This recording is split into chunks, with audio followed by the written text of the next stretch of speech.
ಏರಿಕೆಯನ್ನೇ ಅಸ್ತ್ರ ಮಾಡಿಕೊಂಡಿರುವಂತಹ ಬಿಜೆಪಿ ಇವತ್ತು ರಾಜ್ಯಾದ್ಯಂತ ಪ್ರತಿಭಟನೆಗೆ ಧುಮುಕ್ತಾ ಇದೆ. ಬೆಂಗಳೂರಲ್ಲಿ ಬಿಜೆಪಿ ರಾಜ್ಯಾಧ್ಯಕ್ಷ ವಿಜಯೇಂದ್ರ ನೇತೃತ್ವದಲ್ಲಿ ಪ್ರತಿಭಟನೆ ನಡೆಯಲಿದೆ. ಕೆಲವೇ ಕ್ಷಣಗಳಲ್ಲಿ ಫ್ರೀಡಂ ಪಾರ್ಕ್ನಲ್ಲಿ ಪ್ರೊಟೆಸ್ಟ್ ನಡೆಯಲಿದೆ. ಹಗಲು ರಾತ್ರಿ ಹೋರಾಟಕ್ಕೆ ಭರ್ಜರಿ ಸಿದ್ಧತೆಯನ್ನ ಮಾಡಲಾಗಿದ್ದು ಟೆಂಟ್ ಹಾಗೂ ವಿಶಾಲವಾದಂತಹ ಹಾಸಿಗೆ ದಿಂಬುಗಳ ವ್ಯವಸ್ಥೆಯನ್ನ ಮಾಡಲಾಗಿದೆ.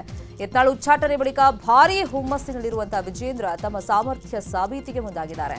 ಬೆಲೆ ಏರಿಕೆ ವಿಚಾರದಲ್ಲಿ ಸರ್ಕಾರದ ವಿರುದ್ಧ ಮೂಗಿ ಬೀಳಲಿದ್ದಾರೆ.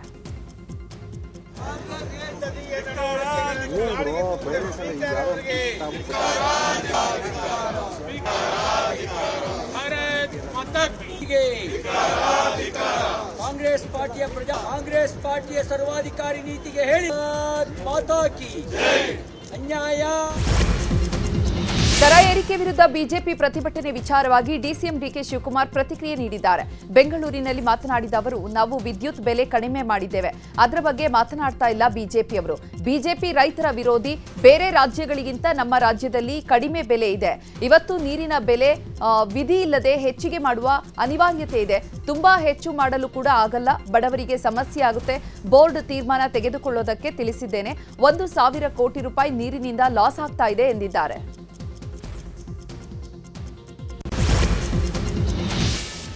ರಾಜ್ಯ ಸರ್ಕಾರದಿಂದ ಜನರಿಗೆ ಮತ್ತೊಂದು ಬೆಲೆ ಏರಿಕೆ ಬರೆ ಬಿದ್ದಿದೆ. ರಾಜ್ಯದಲ್ಲಿ ಡೀಸೆಲ್ನ ಸೆಸ್ ಟ್ಯಾಕ್ಸ್ ಸೇಲ್ಸ್ ಟ್ಯಾಕ್ಸ್ ಶೇಕಡ 2.17ಕ್ಕೆ ಏರಿಕೆಯಾಗಿದೆ. ಈಗಾಗಲೇ ಪೆಟ್ರೋಲ್ ಡೀಸೆಲ್ ಸೆಸ್ನ 3 ರೂಪಾಯಿಗೆ ಹೆಚ್ಚಳ ಮಾಡಲಾಗಿತ್ತು. ಈಗ ಮತ್ತೆ ಡೀಸೆಲ್ ದರ ಏರಿಕೆಯಾಗಿದ್ದು ಇಂದಿನಿಂದ ಎಲ್ಲಾ ರೀತಿಯ ಡೀಸೆಲ್ ಮೇಲೆ 2 ರೂಪಾಯಿ ಹೆಚ್ಚಳವಾಗಿದೆ. ಪ್ರಸ್ತುತ ಬೆಂಗಳೂರಲ್ಲಿ ನಾರ್ಮಲ್ ಡೀಸೆಲ್ ಲೀಟರ್ಗೆ 88 ರೂಪಾಯಿ 99 ಪೈಸೆ ಇದ್ದು, ಪ್ರೀಮಿಯಂ ಡೀಸೆಲ್ ಲೀಟರ್ಗೆ 92 ರೂಪಾಯಿ 60 ಪೈಸೆ ಇದೆ. ಈಗಾಗಲೇ ಹಾಲು ವಿದ್ಯುತ್ ದರ ಏರಿಕೆಯಾಗಿದೆ. ಕಸಕ್ಕೂ ಸೆಸ್ ಹಾಕಲಾಗಿದೆ. ಇದರ ನಡುವೆ ಡೀಸೆಲ್ ಬೆಲೆ ಏರಿಕೆಯಾಗಿದ್ದು ಅಗತ್ಯ ವಸ್ತುಗಳ ಬೆಲೆಯೂ ಹೆಚ್ಚಳ ಆಗುವುದು ಫಿಕ್ಸ್ ಆಗಿದೆ. ರಾಜ್ಯದಲ್ಲಿ ಡೀಸೆಲ್ ಬೆಲೆ ಏರಿಕೆಗೆ ಬಿಜೆಪಿ ನಾಯಕ ಸಿಟಿ ರವಿ ಕಿಡಿಕಾರಿದ್ದಾರೆ. ಈ ಕುರಿತು ಎಕ್ಸ್ನಲ್ಲಿ ಪೋಸ್ಟ್ ಹಾಕಿರುವ ಅವರು, ಹೊಸತೊಡಕಿಗೆ ರಾಜ್ಯ ಸರ್ಕಾರ ಉಡುಗೊರೆ ನೀಡಿದೆ ಅಂತ ವ್ಯಂಗ್ಯವಾಡಿದ್ದಾರೆ. ಅಲ್ಲದೆ ಬೆಲೆ ಏರಿಕೆಯ ಶೂಲಕ್ಕೆ ಜನರನ್ನ ಸರ್ಕಾರ ಸಿಲುಕಿಸಿದೆ ಅಂತ ಟೀಕೆ ಮಾಡಿದ್ದಾರೆ.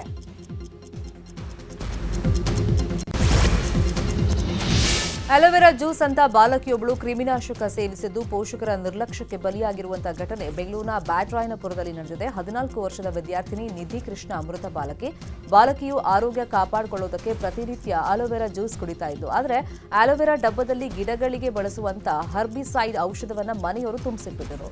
ಇನ್ನು ಮಾರ್ಚ್ 14ನೇ ತಾರೀಕು ಬಾಲಕಿ ಜ್ಯೂಸ್ ಅಂತ ಹೇಳಿ ಕ್ರಿಮಿನಾಶಕ ಸೇವನೆ ಮಾಡಿದ್ದು, ಬಳಿಕ ಅನಾರೋಗ್ಯದ ಹಿನ್ನೆಲೆಯಲ್ಲಿ ಆಕೆಯನ್ನು ಕಿಮ್ಸ್ ಆಸ್ಪತ್ರೆಗೆ ದಾಖಲು ಮಾಡಲಾಗಿತ್ತು.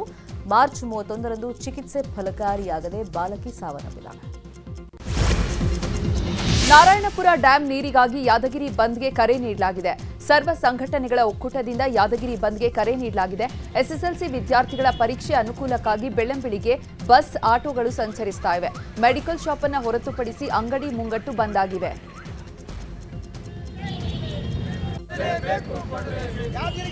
ಕುಡಿಯಲು ನೀರು ಕೊಡಲೇಬೇಕು.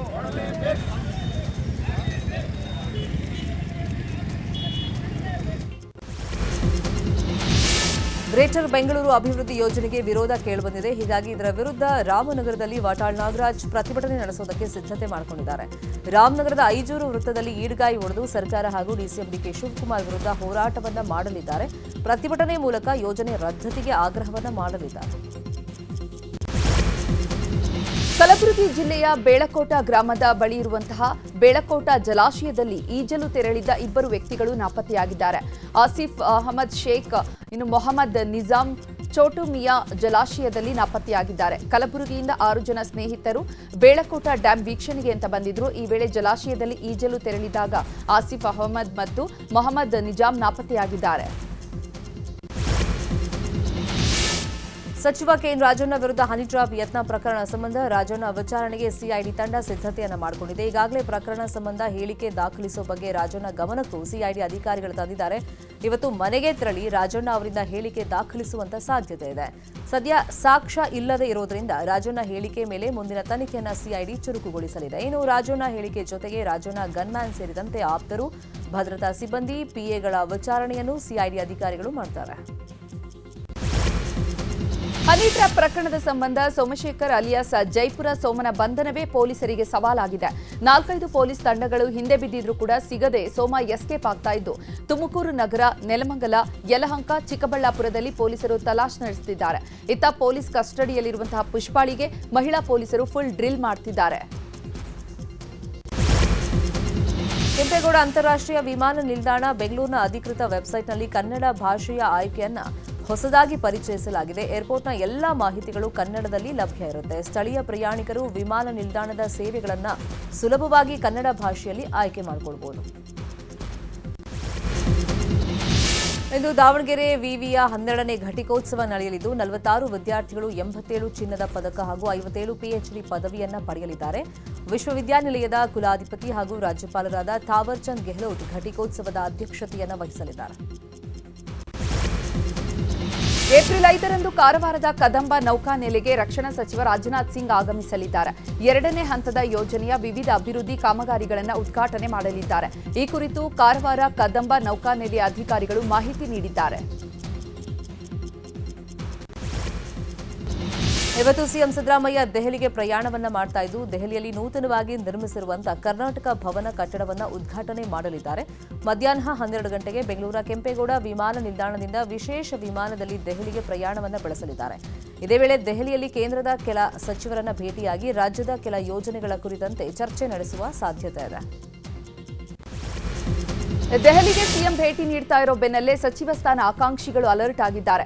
ಈ ಬಾರಿಯಾದ್ರೂ ಸಚಿವ ಸ್ಥಾನ ಸಿಗುತ್ತಾ ಅಂತ ಜಾತಕ ಪಕ್ಷಿಗಳಂತೆ ಕಾಯ್ತಿದ್ದಾರೆ. ಸಂಪುಟ ಪುನರ್ರಚನೆ ಸಿಎಂ ದೆಹಲಿ ಭೇಟಿಯ ಪ್ರಮುಖ ಅಜೆಂಡಾ ಆಗಿದೆ ಅಂತ ಹೇಳಲಾಗ್ತಾ ಇದೆ. ಇಬ್ಬರು ಸಚಿವರಿಗೆ ಕೋಕ್ ಕೊಟ್ಟು ಬೇರೆಯವರಿಗೆ ಅವಕಾಶ ನೀಡುವ ಸಾಧ್ಯತೆ ಇದೆ. ನಾಳೆ ಬೆಳಿಗ್ಗೆ 10:30ಕ್ಕೆ ರಾಹುಲ್ ಗಾಂಧಿಯವರ ಜೊತೆ ಸಿಎಂ ಚರ್ಚೆ ಮಾಡಲಿದ್ದಾರೆ. ಇನ್ನು ಕೆಪಿಸಿಸಿ ಸಾರಥ್ಯ ಬದಲಾವಣೆ ಬಗ್ಗೆಯೂ ಕೂಡ ಚರ್ಚಿಸಲಿದ್ದಾರೆ ಎನ್ನಲಾಗಿದೆ.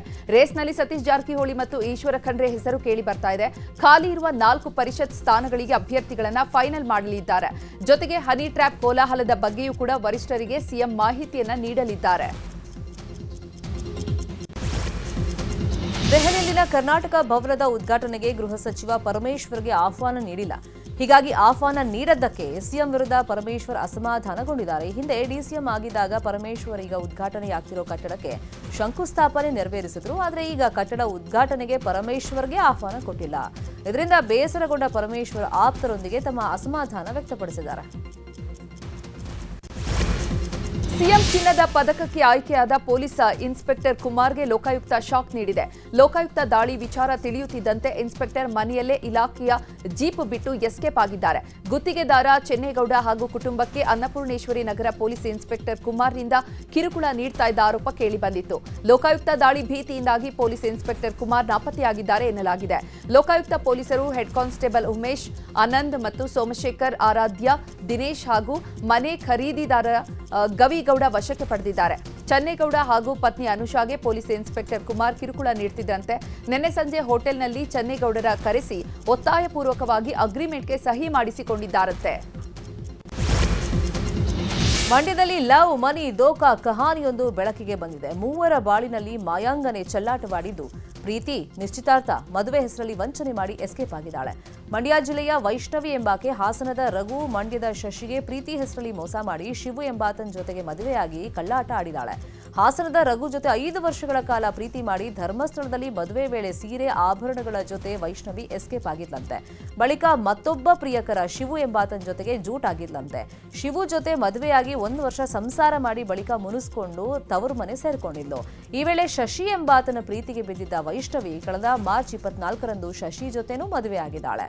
ಮದುವೆಯಾದ 24 ಗಂಟೆಗಳಲ್ಲೇ ವೈಷ್ಣವಿ ಎಸ್ಕೇಪ್ ಆಗಿದ್ದಾಳೆ. ಈ ಬಗ್ಗೆ ಮಂಡ್ಯದಲ್ಲಿ ಸಂತ್ರಸ್ತ ಶಶಿ ದೂರನ್ನ ಕೊಟ್ಟಿದ್ದಾನೆ. ಚಿತ್ರದುರ್ಗದ ರೇಣುಕಾಸ್ವಾಮಿ ಕೊಲೆ ಕೇಸಲ್ಲಿ ದರ್ಶನ್ ಸೇರಿದಂತೆ 7 ಆರೋಪಿಗಳ ಜಾಮೀನು ರದ್ದು ಕೋರಿ ಪೊಲೀಸರು ಸಲ್ಲಿಸಿರುವಂತಹ ಅರ್ಜಿ ವಿಚಾರಣೆ ಇವತ್ತು ಸುಪ್ರೀಂ ಕೋರ್ಟ್ನಲ್ಲಿ ನಡೆಯಲಿದೆ. ನಟ ದರ್ಶನ್, ಪವಿತ್ರ ಗೌಡ ಸೇರಿದಂತೆ 7 ಮಂದಿಯ ಜಾಮೀನು ರದ್ದು ಕೋರಿ ಸಲ್ಲಿಸಿದ ಅರ್ಜಿ ವಿಚಾರಣೆ ನಡೆಯುತ್ತೆ. ದರ್ಶನ್ಗೆ ಜಾಮೀನು ನೀಡಿದಾಗಲೂ ಶಸ್ತ್ರಚಿಕಿತ್ಸೆ ಮಾಡಿಸಿಲ್ಲ. ಹೈಕೋರ್ಟ್ ಜಾಮೀನು ಆದೇಶಕ್ಕೆ ತಡೆ ನೀಡುವಂತೆ ಮನವಿಯನ್ನ ಮಾಡಲಾಗಿದೆ. ಇವತ್ತು ಸುಪ್ರೀಂ ಕೋರ್ಟ್ ನ್ಯಾಯಮೂರ್ತಿ ಪರ್ದಿವಾಲಾ ಹಾಗೂ ನ್ಯಾಯಮೂರ್ತಿಗಳಾಗಿರುವಂತಹ ಮಹದೇವನ್ ಅವರ ಪೀಠದಲ್ಲಿ ಅರ್ಜಿ ವಿಚಾರಣೆಗೆ ಬರುತ್ತೆ. ಆರ್ಐಎಲ್ ಮುಖ್ಯಸ್ಥ ಮುಖೇಶ್ ಅಂಬಾನಿಯವರ ಪುತ್ರ ಅನಂತ್ ಅಂಬಾನಿಯವರು 250 ಕೋಳಿಗಳನ್ನು ಖರೀದಿಸಿ ರಕ್ಷಣೆ ಮಾಡಿರುವ ಘಟನೆ ಗುಜರಾತ್ನ ದ್ವಾರಕಾದಲ್ಲಿ ನಡೆದಿದೆ.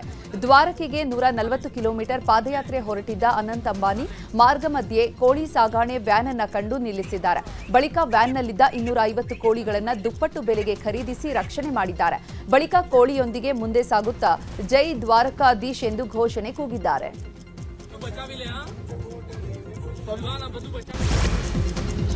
ಲೋಕಸಭೆ ಅಧಿವೇಶನ ಆರಂಭವಾಗಿದ್ದು ಕೆಲ ಹೊತ್ತಲ್ಲೇ ವಿವಾದಿತ ಹಾಗೂ ತೀವ್ರ ಸಂಚಲನ ಸೃಷ್ಟಿ ಮಾಡಿರುವಂತಹ ವಕ್ಫ್ ತಿದ್ದುಪಡಿ ಮಸೂದೆ ಮಂಡನೆ ಆಗಲಿದೆ. ಮಧ್ಯಾಹ್ನ 12 ಗಂಟೆಗೆ ಲೋಕಸಭೆಯಲ್ಲಿ ವಕ್ಫ್ ತಿದ್ದುಪಡಿ ಮಸೂದೆ ಮಂಡನೆಗೆ ಸಮಯ ನಿಗದಿ ಮಾಡಲಾಗಿದೆ. ಸಂಸತ್ನಲ್ಲಿ ವಕ್ಫ್ ತಿದ್ದುಪಡಿ ಮಸೂದೆ ಮಂಡಿಸಿ ರಾಜ್ಯಸಭೆಯಲ್ಲೂ ವಕ್ಫ್ ಮಸೂದೆ ಅಂಗೀಕಾರಕ್ಕೆ ಕೇಂದ್ರ ಸರ್ಕಾರ ಮುಂದಾಗಿದೆ.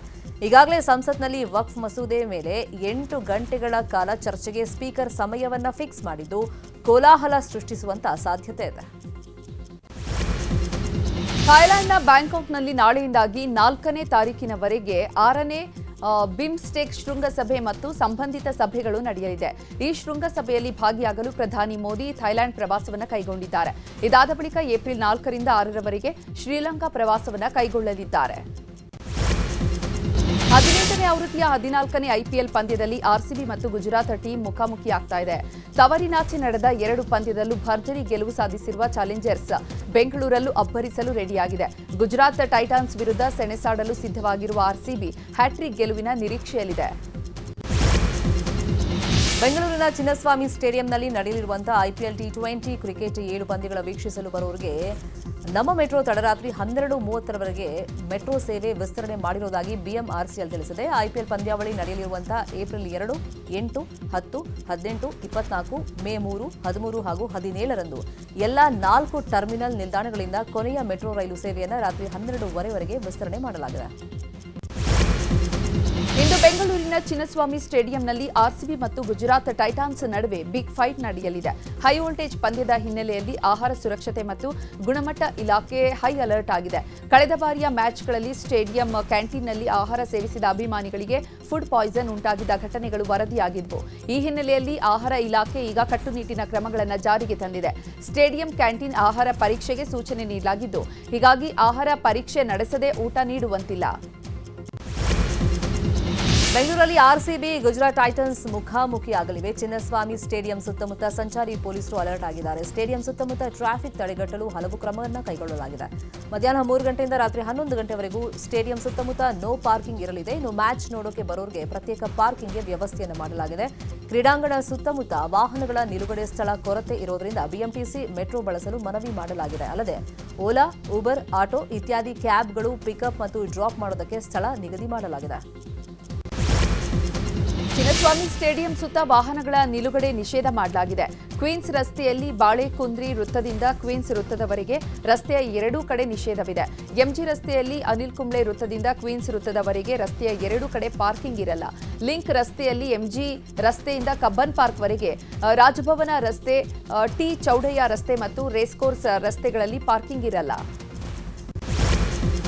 ಇನ್ನು ಪಂದ್ಯ ವೀಕ್ಷಣೆ ಮಾಡೋಕೆ ಬರೋರಿಗೆ ಸೆಂಟ್ ಜೋಸೆಫ್ ಹೈಸ್ಕೂಲ್ ಗ್ರೌಂಡ್ ಜೊತೆಗೆ ಯುಬಿ ಸಿಟಿ ನಿಲುಗಡೆಗೆ ವ್ಯವಸ್ಥೆ ಮಾಡಲಾಗಿದೆ. ಇನ್ನು ಶಿವಾಜಿನಗರ ಬಸ್ ನಿಲ್ದಾಣದ 1ನೇ ಮಹಡಿಯಲ್ಲಿ ಪಾರ್ಕಿಂಗ್ ವ್ಯವಸ್ಥೆ ಇರುತ್ತೆ.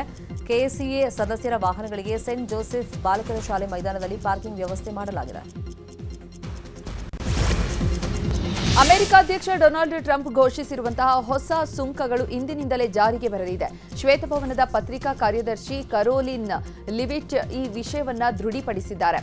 ಮೊದಲ ಅಧ್ಯಕ್ಷೀಯ ಅವಧಿಯಲ್ಲಿ ಸಂಪೂರ್ಣ ಭಿನ್ನ ಪಥ ತುಳಿದಿರುವಂತಹ ಟ್ರಂಪ್ ಈ ಅವಧಿಯಲ್ಲಿ ಆಮದಿನ ಮೇಲೆ $380 ಶತಕೋಟಿ ಸುಂಕವನ್ನು ವಿಧಿಸಿದ್ರು. ಇವತ್ತು ಕಂಠೀರವ ಕ್ರೀಡಾಂಗಣದಲ್ಲಿ ಇಂಡಿಯನ್ ಸೂಪರ್ ಲೀಗ್ 11ನೇ ಆವೃತ್ತಿಯ ಸೆಮಿಫೈನಲ್ ನಡೆಯಲಿದೆ. ಸೆಮಿಫೈನಲ್ನಲ್ಲಿ ಎಫ್ಸಿ ಗೋವಾ ವಿರುದ್ಧ ಸೆಣಸಾಟವನ್ನು ನಡೆಸುತ್ತೆ. ಸೆಮಿಫೈನಲ್ ಮುಖಾಮುಖಿಯು 2 ಚರಣಗಳನ್ನು ಹೊಂದಿರಲಿದ್ದು, 2 ಪಂದ್ಯಗಳಲ್ಲಿ ತಂಡಗಳು ದಾಖಲಿಸುವಂತಹ ಒಟ್ಟು ಗೋಲ್ಗಳ ಆಧಾರದ ಮೇಲೆ ಫೈನಲ್ ಸ್ಥಾನ ನಿರ್ಧಾರವಾಗುತ್ತೆ. ಸಿನಿಮಾ ಸುದ್ದಿಗಳನ್ನು ನೋಡೋಣ. ಟಾಮ್ ಹಾಲೆಂಡ್ ನಟಿಸಿರುವಂತಹ ಮುಂದಿನ ಸ್ಪೈಡರ್ ಮ್ಯಾನ್ ಚಿತ್ರಕ್ಕೆ spider man brand new day ಎಂದು ಹೆಸರಿಡಲಾಗಿದೆ. ಮುಂದಿನ ವರ್ಷ ಜುಲೈ 31ರಂದು ಈ ಚಿತ್ರ ಬಿಡುಗಡೆಯಾಗಲಿದೆ ಅಂತ ಸೋನಿ ಪಿಕ್ಚರ್ಸ್ ಘೋಷಿಸಿದೆ. ಈ ಘೋಷಣೆ ಅಭಿಮಾನಿಗಳಲ್ಲಿ ಉತ್ಸಾಹ ಮೂಡಿಸಿದೆ. ಸಂಕ್ರಾಂತಿಗೆ ವಸ್ತುನಾಮ್ ನಂತಹ ಸೂಪರ್ ಹಿಟ್ ಸಿನಿಮಾ ಕೊಟ್ಟಿರುವಂತಹ ಅನಿಲ್ ರವಿಪುಡಿ ಚಿರಂಜೀವಿ ಜೊತೆ ಸಿನಿಮಾ ಮಾಡಲಿದ್ದಾರೆ. ಈ ಸಿನಿಮಾಗೆ ಸದ್ಯಕ್ಕೆ ಟೈಟಲ್ ಫಿಕ್ಸ್ ಆಗಿಲ್ಲ. ಮೆಗಾ 157 ಎಂಬ ವರ್ಕಿಂಗ್ ಟೈಟಲ್ನಲ್ಲಿ ಸಿನಿಮಾ ಶುರುವಾಗಿದ್ದು ಸದ್ಯ ಪ್ರಮೋಷನ್ ಗ್ಲಿಮ್ಸ್ ಒಂದು ಬಿಡುಗಡೆಯಾಗಿದೆ. ಪುಷ್ಪಾ 2 ನಂತರ ಅಲ್ಲು ಅರ್ಜುನ್ ಯಾರ ಜೊತೆ ಸಿನಿಮಾ ಮಾಡಲಿದ್ದಾರೆ ಎಂಬ ಕುತೂಹಲ ಚಿತ್ರ ರಸಿಕರಲ್ಲಿದೆ. ಸದ್ಯದ ಮಾಹಿತಿ ಪ್ರಕಾರ ತ್ರಿವಿಕ್ರಮ್ ಶ್ರೀನಿವಾಸ್ ಜೊತೆಗೆ ಅಲ್ಲು ಅರ್ಜುನ್ ಸಿನಿಮಾ ಮಾಡಲಿದ್ದಾರೆ. ಈ ಸಿನಿಮಾ ಅಕ್ಟೋಬರ್ನಲ್ಲಿ ಶೂಟಿಂಗ್ ಶುರು ಮಾಡುವಂತಹ ಚಾನ್ಸಸ್ ಇದೆಯಂತೆ.